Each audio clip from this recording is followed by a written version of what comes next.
What up, bitches? Welcome back to Law of Attraction Changed My Life. I am your host, Francesca Amber, and I'm taking it back to the old school today because do you know what?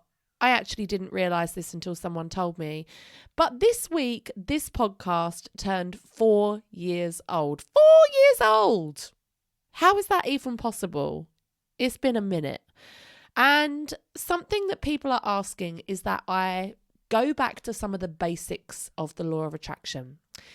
Go back to the incredible, shocking stories of shit that has been manifested seemingly out of nowhere, like a goddamn miracle. Back in the day, we had Jesus turning water into wine. And here in the 21st century, we've got some basic bitch from Essex manifesting a husband out of thin air from a picture she had on her vision board. Anyway, so today I want to talk to you about some of my most shocking manifestations, because we've all heard those stories, right? Where your friend's like, oh my God, guess what? So I really wanted to manifest a boyfriend, and then I made a vision board and I did it. And then I went out on a date with this guy and he's just really nice. And you're like, that's not a fucking shocking manifestation. I want to hear shocking synchronicities, shocking serendipity. And I think that's why I first became known for my law of attraction work when I was back on YouTube back in the day, was because my manifestations were so damn specific. So I'm not here to tell you that boring wishy-washy shit. That shit's good, but I'm here to shock you. Now, you may have heard some of these stories before, but do you know what? We're 4 years deep, bitch. And I really wanted to celebrate 4 years of this podcast by really just going back to some of the original stories of why I came to do this podcast and why I decided to make this my life's work, because I fucking love it. And I hope that it #INSPO inspires you, because I think sometimes we just need to hear, don't we, some success stories and be like, okay, this shit's real. If it can happen for her, it can happen for me too. So for the purposes of this podcast today, I want you to imagine that we are maybe in the smoking area of a gay karaoke bar, and someone is bashing out Radiohead Creep. And we're like, let's go outside for a second. And we catch eye across the smoking area. And I'm like, yo, have you ever heard of the law of attraction? It's going to change your life. That actually is how I spent most of my 20s and some of my 30s. I used to love converting people to the law of attraction. It honestly was so much fun. Anyway, I want you to hear these stories with your whole heart. Suspend your disbelief and just get inspired. Because, it's my 4th birthday and I can do what I like. So we're going to start off with the story that I think most people know me from. This was one of my YouTube videos that really blew up. And this is how most people sort of came to know me. And this is a story of how I manifested my husband. Now, if you are listening in the present day and you're like, but Fran, you're the most single bitch I've ever seen. Yes, she is my ex-husband. Yes, that is true. So in my 20s was absolutely obsessed with the idea of getting married, being a housewife. Oh my God, it makes my vagina so shut even thinking about it. I wanted to get married. I wanted to have children. I wanted to do the whole thing, right? Because that's what all of my friends were doing. And that was a real priority for me. But your bitch is picky. So I didn't want any old Tom, Dick or Harry. I was looking for a man in finance. He had to be at least 6'4" or above. I had such a height fetish, you cannot imagine. I say had, I still do if I'm honest with you. So it had to be tall. She likes a bit of black dick, so it had to be a little bit, I'm not fussy, but not just white, I didn't want just vanilla flavour. So I'm just being honest with you here. And I had some real criteria as well. They had to live close to me because I didn't want to travel, all these things, right? So I went on to match.com and I put in my search criteria, and I did put 6'6" and above. Oh, the youthful... what's the word? The youthful optimism of, I'll find a man 6'6" or above with a big dick. I was just out here living my life. Now I just want someone with a pulse in their own teeth. I will literally take that. So I'd put in 6'6" and above. I put in my search criteria, and guess what? One search result came back. Now, if you are a younger millennial or whatever you call the generation after that, Generation X, Z, A, no, it's Gen Z, isn't it? I can't remember. You'll be thinking, what the fuck are you talking about? But we didn't have swipey back in our day. You couldn't just swipe. You had to log in on a fucking laptop, pay £10 a month to like your little dating pimp, whatever site you chose, and that's how you did it. And you put in your search criteria, and then results would come up. So you would often get like 1,000 results or 5,000 results. I put in my search criteria, and one result came back, and it was this man that was tall, very, very, very tall. He was mixed race. He looked hot, but he was also wearing sunglasses, so I couldn't really tell, and it was from far away. And he was on a boat. And I was like, oh, bitch, this is a bit of me. And straight away when I saw that picture, I was like, this is my husband. I got this feeling, this knowing that was the most bizarre thing I've ever experienced. And I turned the computer around to my mum. I sound like I'm like, this is so old fashioned, but I was born in the 1900s. Let's remember. So I turned it around to my mum and I was like, Mum, this is my husband. And she was like, oh, quick, message him. So I messaged him. The fucker never replied to me. And it did get to the point where at the end of the 30 days, they wanted me to like pay for the next month. And I was like, nah, I'm not paying again. Are you kidding me? And I actually contacted the head office and I asked for his details, like anything. I'd take a Twitter handle. I would take a full name. I would take anything. But because of the good old Data Protection Act, they weren't giving me nothing. So I didn't get anything. But what I did do was I decided to print out his picture, not at all like a psycho, printed out his picture, and I put it on a vision board, which I had up on the indoor, like in the inside door of my wardrobe. I'm quite a fan of putting vision boards or things like I have pictures that Bo's made me, my daughter, like on the inside of kitchen cupboards. And I quite like that because when you open it, you see it, but it's not like on view all the time. I remember when I was a child, we used to have a big picture of this hotel that we stayed at in the Caribbean. Like when we were younger, we used to go to the Dominican Republic all the time. And for some reason, now I'm saying it out loud, it's quite weird, but my mum and dad had a picture of this hotel in the Caribbean on the inside of their kitchen cupboard. And actually, what a lovely thing to do, like to go on such a bougie, amazing holiday, in the 80s, to go to the Caribbean was quite wild. So to have that reminder every time you were like opening the cupboard to get your plate out for your lunch or whatever, what a vibe, what a goddamn vibe. So anyway, I put that vision board in my wardrobe and it was there for, do you know what, as the years go on, I forget. And can I be bothered to go back and rewatch the video? No, I can't. But I'm going to say it was about 2 years. It was a long time. And for the first and last time in my whole entire life, and if you are one of my friends listening to this, yes, I'm directing this at you because no one else has ever fucking done this for me. My friend Lucy was walking along the street in Covent Garden and she spots this really tall guy. Now, she's never seen my vision board. Ain't no fucker seen this vision board. I don't want people thinking I'm crazy. And she goes up to him and says, oh my God, my friend would love you. Would you like to go on a blind date with my friend? And he says yes. He says yes. And they exchange numbers and she passes it on to me. And we arranged to go on a date that Tuesday. I still remember it was a Tuesday. And we're chatting a little bit beforehand. I guess you want to make sure that the person's not a total crazy person. You want to make sure they haven't got a picture of you hung up inside their wardrobe for 3 years. That kind of vibe. So we're chatting and he says, oh, do you want to swap? Like, what's your Facebook? So he sends me his Facebook profile. I think he just wanted to see a picture of me before we met up, but whatever. So he sends me his Facebook profile. And this is where I have what is one of the most shocking moments of my life. And a moment that has cemented my 100% devotion for the rest of my life to the law of attraction, because it's moments like that that you're like, oh, I feel like I'm going to cry even talking about it, because it's moments like that that you're like, for fuck's sake, like this is real. This is real and I can't explain it. But you are bearing witness to the fact that you have created something in your reality that is beyond comprehension. And I fucking live for it. So I open up his Facebook profile picture and his picture is the same picture Not just, oh, is that the same man? It's the same fucking picture that has been hanging in my wardrobe for 3 years. When I say I nearly fell off my chair, I genuinely nearly fell off my chair in excitement. And I went out to the office and I just exclaimed to everyone, guys, I'm meeting my husband on Tuesday. They already thought I was crazy, so it was fine.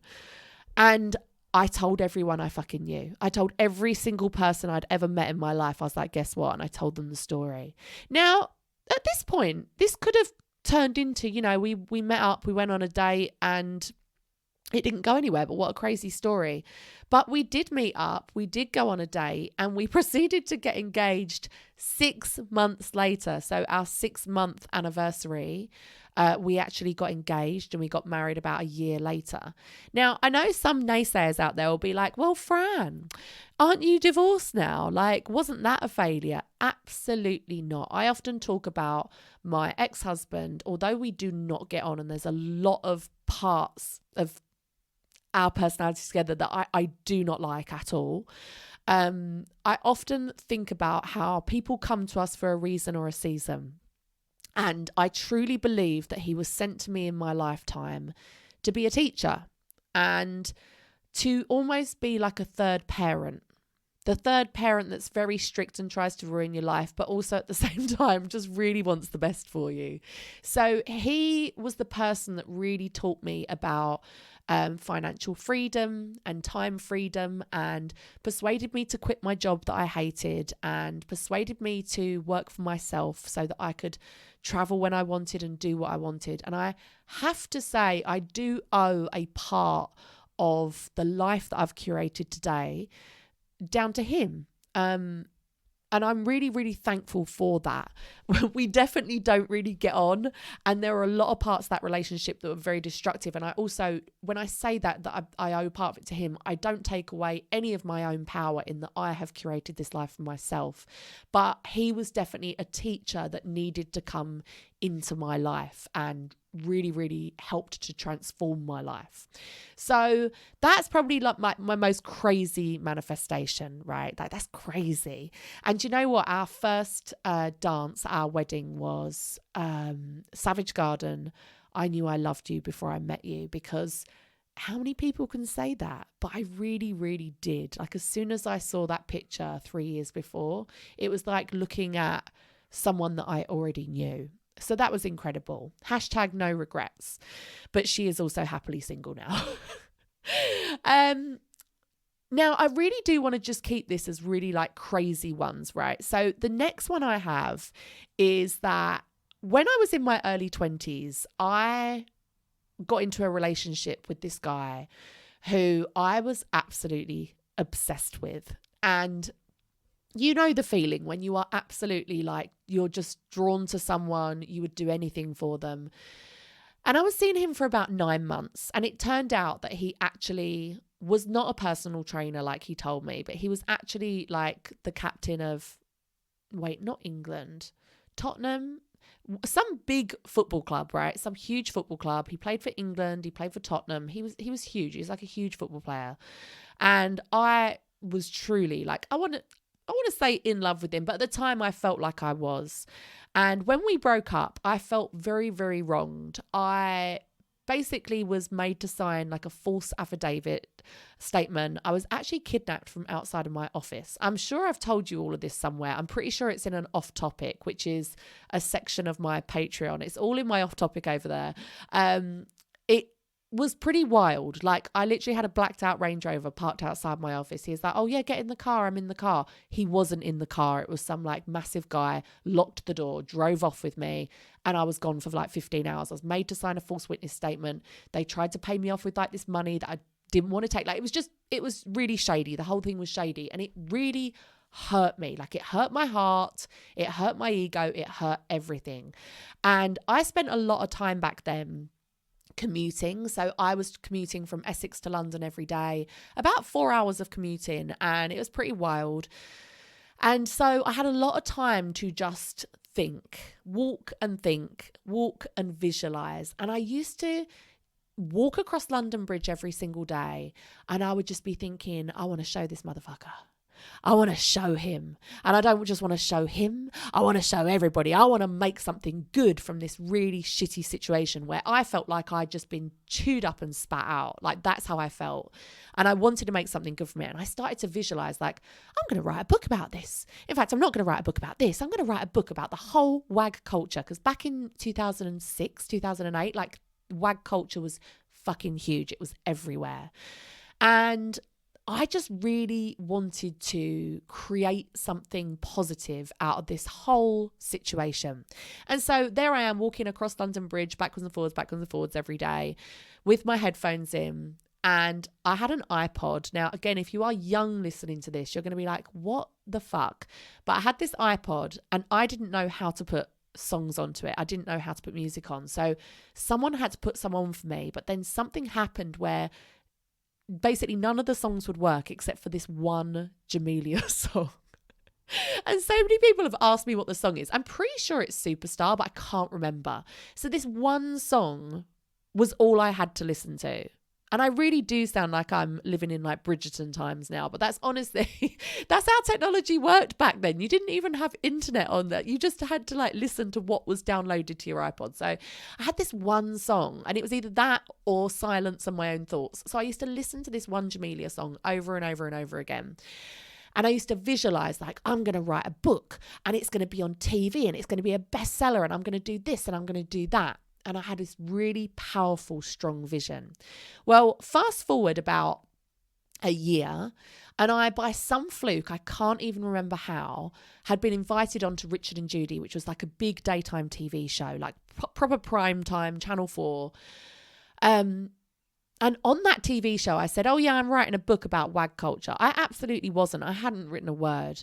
No sooner had I come off the air, it was live TV, a publisher had contacted me and said, are you writing a book? Like, we would love to publish your book. We publish books about football, but this is something a bit different, but we'd love to do it. I was like, sure, let's fucking do this shit. I got an advance for £2,500. I don't think you understand. Back then, I had never written a word. It was 2007. And I got a £2,500 advance for writing a book. It was honestly unbelievable. And it took me 9 months to write it.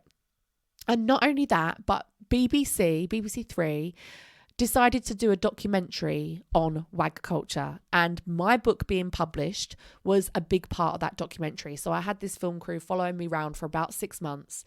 And when that TV show aired and my book had been published, it became a Waterstones paperback of the year. I was sitting down watching the documentary with my mum, like my whole family.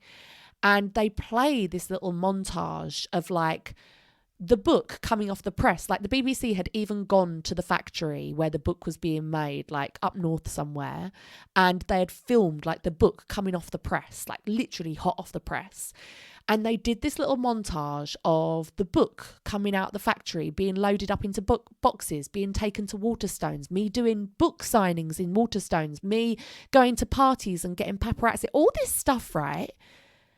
And the song that was playing as the background of that montage, I don't even need to tell you. I don't even need to tell you, do I? It was the Jamelia song. It was the same song that I had been listening to as I had been visualizing this very reality for months. Doesn't that blow your fucking mind? Like I had created that entire situation. And you got to remember, this was back before social media. So like these days, you can pretty much just create anything. I say this all the time. I have an entire interview over on YouTube. If you put into YouTube, Francesca Amber Buzzsprout, I have an entire interview on there all about how the gatekeepers are gone. You don't need an agent anymore. You don't need a manager. You don't need someone to give you a TV show. You don't need someone to give you a radio show. Like you can create whatever you want now. And that is what is incredible about the time that we are living in. But you got to remember 2008, you couldn't just publish your own book. You couldn't just go on social media and promote yourself. You really had to get into newspapers, into magazines, into traditional press. And I managed to do that. I managed to get my little sad story of how this footballer had fucked me over onto front page news, onto a primetime like BBC TV show. It was fucking wild. Like, looking back, it was wild. And that song was just like a sign from the universe to be like, in case you missed it, you created this, bitch. Like, you created all of this. Now, my next story is one that I actually forgot about until recently, and it came back into my memory and I was like, oh my God, this was such an insane one. And I love it because it's not a massive thing like writing a book or finding your husband, but it just goes to show that you can manifest whatever you need. So back to that terrible commute. I was walking across London Bridge every day. That commute from Essex to London was fucking savage. Anyone that tries to tell you that traveling from Essex to London is easy, it's not. It's actually not. In fact, where I live now in Lincoln, the commute is about the same time-wise, which is insane because I would not do that every single day. Like, it's just insane. But I was doing a long commute, and back in those days, again, we're talking like 2005 vibes, right? Everyone was just wearing those little ballet pumps that you got for like £5 from Primark. When I say everyone, me. Everyone is she. I was wearing them. That shit was not waterproof. So when it came to winter or if it was raining, your feet would basically get soaking. And this may sound like a really trivial problem, but what is that saying? No foot, no horse. Like, if your feet hurt, I had sores all on the back of my feet where they weren't fitting very well and they were rubbing. I would have, like, these shoes would get wet and then they would smell. Oh, it would be disgusting. Like, it was just not a great situation for my feet. My feet were not having a good time in 2005. And I remember thinking, like, I don't want to wear like big clumpy shoes. Like, I still want to wear ballet pumps, but I just don't know how I'm going to find ballet pumps that are waterproof. Like, it was like a real problem in my life, right? Like, it was a real problem. So a couple of nights later, I'm going out to a nightclub with my friends and we get on the tube. We may be a little bit drunk and we sit down on the tube. And I notice that where I sit down, there is a big yellow Selfridges bag on the seat next to me. Completely unmistakable, right? You can't ignore a massive yellow Selfridges bag. And like I said, we were a little bit drunk. So I was like, oh, someone's left a Selfridges bag here. Now, could it have been a bomb? It could have been a bomb. But what did I do? I opened it up. I had a look around. Is this anyone's? No, you've left it here? Okay, cool. I open it up and you will never guess what was inside. A Ted Baker shoebox. I open up the shoebox and inside is this gives me chills when I think about it, is a black pair of waterproof, like they were like jelly material, like not PVC. I don't know how to describe it, like jelly material, like jelly shoes. Black, waterproof, jelly material ballet pumps with a big white bow on the front, like all in plastic, all in like this waterproof material. And I was like, fuck me. I can't believe it. It's a pair of waterproof ballet pumps. Like, what? What is happening? So I look around again and there's no one claiming these shoes. Like, the carriage is empty. This is at like 11:30 at night or something, or 10:30, 11:30 at night. No one's on here. We are making our way into Central and these shoes, no one's claiming them. So I'm like, well, fuck me. This is exactly what I've been asking the universe for. And I think there's no way they're going to fit me. I turn them over. They're a size 6. They're my size. I could not believe it. You better believe I took that bag. I said, thank you, universe. I took it to the club with me. I put it in the cloakroom. I said, please do not lose these. These are a gift from the universe. And I wore them almost every day after that. Now, if that isn't a wild story, I don't know what is. Of all of the tubes that I could have caught, I mean, there's a train every 2 minutes on the Victoria line? Every 1-2 minutes. The fact that I chose that tube train, the fact that we got on at that carriage, the fact that if there had been more people sitting there, I maybe would have assumed that the bag was someone else's and I wouldn't have picked it up. But even after all of that, it could have been a different pair of shoes. It could have been a different item. And after all of that, it could have been a different size. The fact that it was my train, my carriage, my seat, my shoe, and my size will forever blow my mind. And again, it's just a moment where I was like, I'm done. Like, the universe, I'm listening. I'm here. I'm your servant for the rest of my life because I need to share this shit with other people.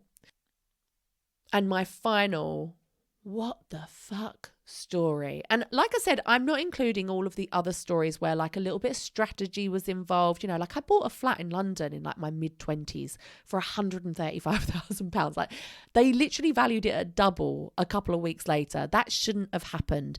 I got loads of opportunities when I was like, yes, I am a celebrity spray tanner. I said it before I was one. And then I got like a random phone call from Loose Women, which is like a huge daytime TV show here. It's like The View, basically.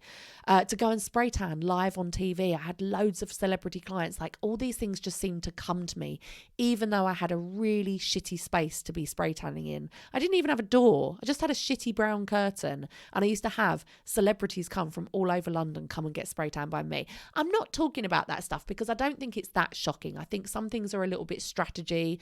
Some things are like a bit of vision, a bit of energy work, a bit of strategy. I just want to hit you bitches hard with the like, oh my God stories, right? And that's why I am giving you my final oh my God story. And that is the story of how I manifested my twins' gender. So I have lived my whole life believing that girls in my family cannot have boys. Now, this is because, and I preface this with this because I know that some people, right, gender disappointment is a real thing, right? Let's first acknowledge that. Gender disappointment, I think, is something that more people are comfortable talking about now.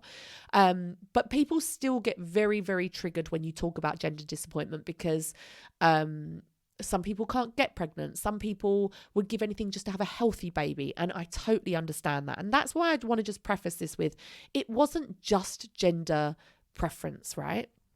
It was the fact that growing up, I'd been told if I had boys, I would have to have abortions. I wouldn't be able to have children. And me and my sister were told that the whole time we were growing up. This is because my mother's brother died and then my brother died. We boys in our family were either born very ill or died. And it turns out, thank God, NHS, we love you.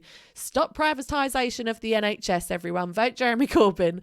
Thank you, NHS. They did a lot of genetic testing for us. And my mum and sister basically found out that it was just a series of flukes and unfortunate events in our family and that actually we could have boys. And my sister has 3 healthy boys. So I just wanted to preface why this was so important to me. But also, let me live my fucking life in a world where we get to create our reality and choose what we have in our lives and choose what we experience. I wanted girls, okay? I wanted girls to have a little girl gang and dress them in cute clothes and do horse riding and ballet. It was either that or a gay boy. I'd take either, okay? But I got my girls. So I had my daughter, my older daughter, Bohemia, love of my life, angel. I wanted a sister for her so badly. And so when I found out that I was pregnant and then I found out I was having twins, I started to go into a really freaked out negative place. Now, this was because of the timing of it. This was just as coronavirus started to hit. This was the beginning of 2020.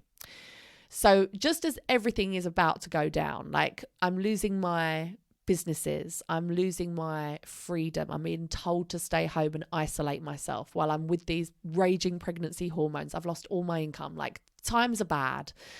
And I feel like I need this one little chink of light, which is that I need to know that now not my baby, but both of my babies are going to be girls because I just need this little light at the end of my tunnel.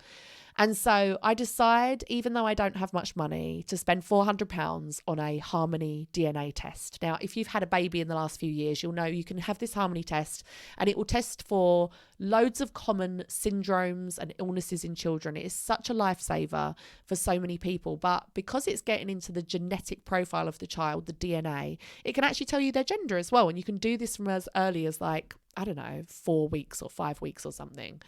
So I pay the money and I'm like, I just need this little chink of light in my life. And I go and have the scan and it's like 2 little tiny P's on the screen. And I'm like, can you see a dick? Can you see anything? And she's like, no, it's all from the DNA profile. Like that'll be the blood test you'll find out in a week. So I'm waiting for this phone call. I've created this vision board on my phone of several pictures of just identical twin girls, and I'm keeping the vision strong.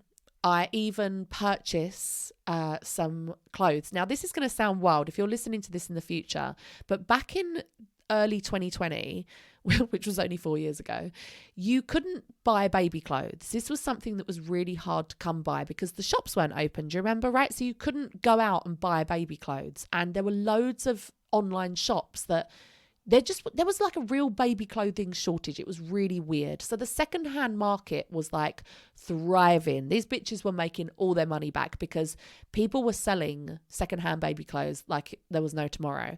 And I found this lady that was selling loads of identical twin girl matching stuff. And I bought a very highly symbolic token item, which were these little pink and white dresses with little matching bloomers. So I bought my highly symbolic token item. I'd made a vision board and kept it on my phone, and I was speaking it into existence every day. A week later, I get the phone call that I've been waiting for, and the lady says, I'm so pleased to tell you that your babies are completely healthy. Like, number one, the babies are completely healthy. There's no syndromes. You have nothing to worry about. They are A-okay. And great news, you're having boys. And it's like every piece of air had been sucked out of my soul. And I was just like, okay, great. Thank you so much. Goodbye. And again, I'm just going to say just one more time for the bitches in the back, I don't want any judgment. I don't want to hear anything about like, oh, I can't believe Fran was so like upset because she was having healthy boys. Look, we are all allowed to have a preference. I really wanted my daughter to have a sister. That was a relationship I really wanted her to have. And we do have gender preference. We're allowed to do that. Okay? We're allowed. Let me live my life. So I went into a deep depression for about 24 hours. My dad, I remember him coming over and just going for a walk with me around the park because you obviously weren't allowed in each other's houses and stuff. We went for a walk around the park, and I remember him saying like, it'll be really fun. Like, you can get into like cricket and football. And every time he said stuff like this, I was like, oh, you're making it worse. Like, are you trying to depress me even more? And I could not stop crying. Not only had I lost all of my income, my business, my life in London, I'd lost all of that. I now felt like I was doing that and destroying, I'm just being really honest here, destroying my life with my little daughter that was really quite lovely. And that these rambunctious, crazy twin boys were going to come along and just fuck everything up. And I felt so desperately sad. I felt really, really sad. And it had got to about 24 hours and I was making dinner that night and I was sat there at the dining table crying. I was just crying. And I felt really bad for my daughter because I looked up and she just was seeing me sad. She was seeing me crying and she didn't know what I was crying about. But I just thought, I can't do this. I can't do this to her. Like, she's had her school taken away from her, her friends taken away from her cousins, her family. She's had everything taken away from her. And I'm all she's got now, me and this house. Like, this is it. This is our world. Our world had shrunken so small. And I was making it shit. I was making it like a really shit place to be. And so I decided in that moment, I decided that this was not going to be my reality. And you will experience this if something really, really matters to you. And people say, oh, it's this or something better. What's meant to be will be. But you're like, no, this is my reality. I decided in that moment, nah, this isn't for me. Something miraculous is going to happen. A miracle is going to happen. And I remember being like, right, crying is done. Bo, we're going upstairs and we are going to run a bath and we're going to have a bath. And at the time, because we were in lockdown, things like bath time had to be really fun. So like the lights were off. I had these little light up ice cubes that went in the bath and made it like a little disco bath. And while she was in there, I wrote a gratitude list of all of the things I was really thankful for in my life. I was really thankful that we were sitting in a home that I'd bought. I owned my own home. That was incredible. I was so thankful that I had a daughter already, a perfect daughter who I loved so much. I was so thankful that I could get pregnant. I was so thankful that the babies were healthy and that they didn't have anything wrong with them. I was so thankful for all of these things, right? But what I didn't do was, every time I opened my phone, I saw that vision board with the twin baby girls on. And the first time I saw it after the news, it hit me like a punch to the stomach, being like, oh God, it's just a reminder of like what won't be mine. It's a reminder of what I will forever feel jealous of for the rest of my life. And I made a conscious decision to not remove that vision board. I kept it there and I looked at it more and I was like, that is mine. That is for me. I made that gratitude list and I felt full gratitude for every single thing on that item. And as I put Bo to bed, I just felt this complete shift in my energy. Put her to sleep, took about an hour, went back downstairs and I'd pick up my phone. And I noticed that I've got an unusually large number of missed calls. 14 missed calls, that is unusual for, an hour upstairs without your phone. And it's a number that I don't recognise. So I call it back and it was the lady from the clinic. She's calling on her private mobile. And she says, I'm so sorry. It's me from, I don't know, whatever the private scam place was called. I'm so sorry. This has never happened before, but my mum is really sick. She's dying of cancer at the moment. I'm all over the place, but I gave you the wrong results the other day. The babies are still healthy, but you are having twin girls. And when she said this, I felt such gratitude and such thanks and such power. Like I was like, I've fucking created this. Like I've done it. I have done it.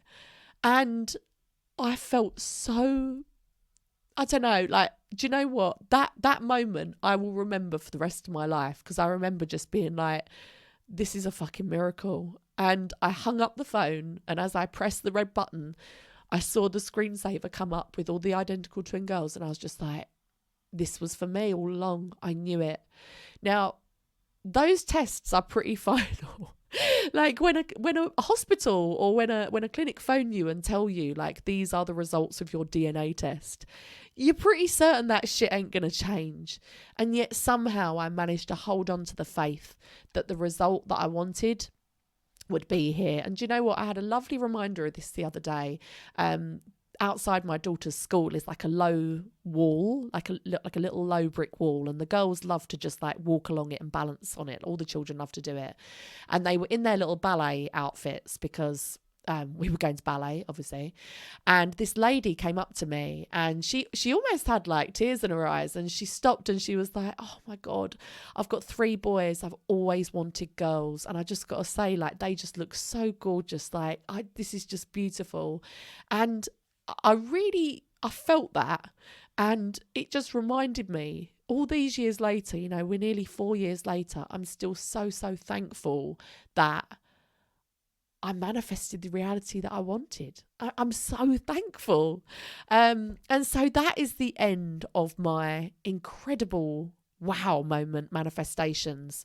Like I said, I didn't really want to include the ones that are, really great, but had a little bit of strategy and self-development involved. Because of course, as you go on your manifesting journey, you will discover that it's not just about positive thinking or manifesting. To truly create the reality you want to live in your life, to be the architect of your dream life, there is a lot of strategy and self-development involved as well. We are not able to receive the amount of money or the love or the partner or the whatever that we desire if we have limiting beliefs in a certain area of our lives. And we have to work through these things to be open to receive. And so, yeah, I didn't want to include all of those ones that were a little bit like, oh, well, I did a little bit of strategy. I worked on this, and then I did that, and then it came to fruition. I really wanted to do the ones that were like, wow, like that is just a fucking blast in the face from the universe. And I'm so thankful for these moments because they really have shaped and grown, like supercharged my unwavering belief in the universe and the law of attraction. And like I said, these moments have fueled me to spend the rest of my life talking about the law of attraction and how you can apply it in your life and how you can create your reality too. Thank you so much for listening. I hope that you have got some value from today's episode. I hope that you've got some inspo from it. I hope that it's made you think like, I can fucking create what I want. And those limiting beliefs are always going to come up. I still have this idea in my mind that at some point in the future, not right now, but in the future, I would love to move somewhere else. In this big wide world, I would love to move somewhere else.